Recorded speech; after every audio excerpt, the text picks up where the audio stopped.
So today we are making cherry ice cream with fudge.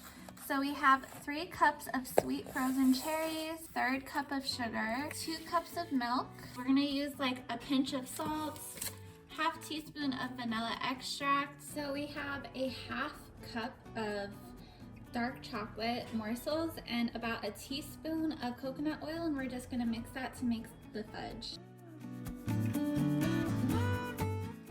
So we're gonna put the cherries in a saucepan with the 1/3 cup of sugar, and we are going to make a cherry syrup kind of thing to put in the ice cream. So we're going to reduce this down.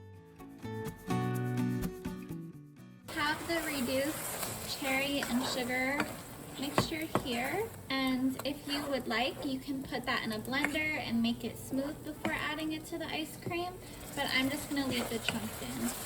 So we're gonna turn that off and let it cool before starting the ice cream. So we have our ice cream maker, 2 cups of milk, 1 cup of heavy cream, a pinch of salt, about a 1/2 teaspoon of vanilla extract here. We'll add the cherry.